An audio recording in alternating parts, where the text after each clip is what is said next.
Good morning, afternoon, or evening, sir or madam. How badly do you want it, and how low can you go? This is how lowlifes capitalize on the honor of a good man. They know that a good man's desire to do the right thing will cause him to do just as probably to his own disadvantage, but to the advantage of his rivals. Michael Medved talked to Duncan on the radio. It was the day after the debate with Chris Matthews. Duncan Hunter's son had returned from tour of duty in Iraq. Duncan was not making a big deal about it. Medved felt naturally obliged to give him recognition and thanks that he deserved for his sacrifice. He gets out of the military, inactive reserve status, which basically means he got out, but could get recalled if needed, but that hardly ever happens. And he started making a run for Congress, and wouldn't you know it, he's called back to full active duty status. Is that like King David from the Bible sending away another man into battle so that the king could be alone to screw the other man's wife, or what? Seems to me that the son of Duncan Hunter, presidential candidate for the Republican Party, could have gotten a waiver under these circumstances, but the son did not make a big deal about it. He assumed his country needed him overseas more than they needed him in Congress. I wonder just who was paying such close attention to the earliest filing of paperwork that need to be filed by candidates running for Congress in any particular district. You know, there's people out there who have to figure out who's going to be on the ballot and how pretty the ballot's going to look and where to put the hanging chads.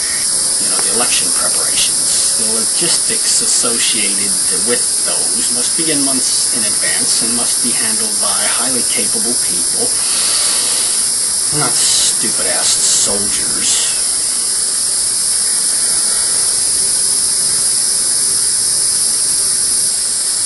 Somebody in some election commission for whatever state and county where the young man had hopes of gaining a seat might have had their ear to the ground, and they might have noticed that the applications filed by the young candidate Hunter, the bureaucrat in question, might have said to him or herself, "Oh shit, that's the son of Duncan Hunter, presidential candidate. There'll be too many Hunters on that ballot. I'm going to call so-and-so, Democratic senator or congressman on Capitol Hill, and see what they think about that, Mr. Fung." So they're on the blower to Senator or Congressman so-and-so, who don't like this news one little bit, because the junior Hunter's running against his personal butt-wiping boy, upon whose re-election campaign they've spent a lot of money, and whose seat is by no means a gimme, especially if he has to run against a war veteran and son of a presidential candidate. He says to the election leaker, the sharp one at the Elections Commission who had his eye out, "Thanks, baby. Good thing you had your eye on the ball. We'll see what we can do about that."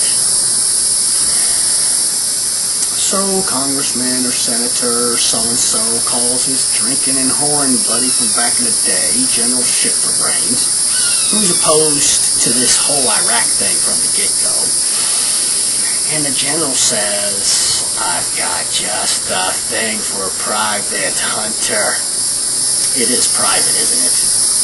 Who cares what rank he is? I'm bigger than him. So a few days later, Mr. Hunter, the son, potential candidate for Congress, the ex-soldier is informed by mail that he must report to his duty station ASAP for duty in Iraq and get a haircut too. So this honorable man follows orders, of course. What else can he do? What choice does he have? If he goes before his campaign staff and the press to announce his withdrawal from the campaign, he won't say that he feels that he can do a better job for his country on Capitol Hill than he can do on the battlefield, even if it might be true. He'll just calmly and professionally thank his staff and send them home. He will not order them to get the ball rolling to apply for a waiver, because this would likely be twisted around by the press to make him look like he's avoiding service, setting a bad example for junior troops or even potential recruits to the service. Down and dirty as the media are, they are likely to do some story about how some kid named Johnny, who has to go in Hunter's place because Hunter got a waiver to run for election, the son of Duncan Hunter understands that to announce that he believes Democrats are plotting against him behind the scenes, that would only make him look like he's whining or paranoid.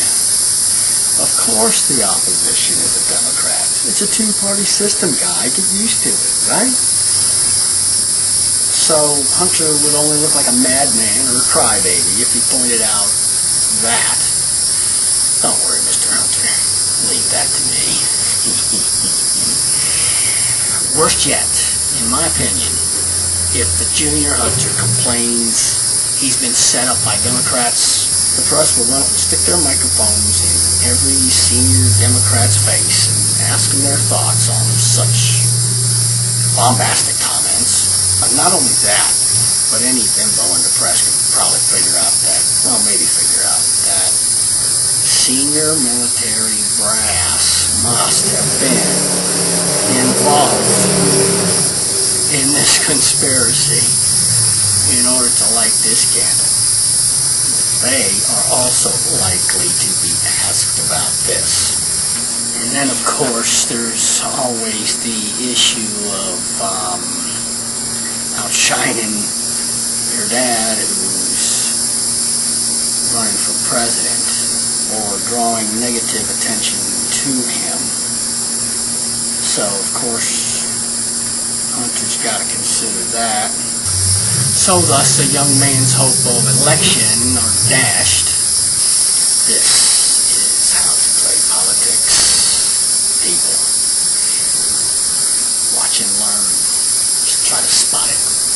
Good night, America. Later.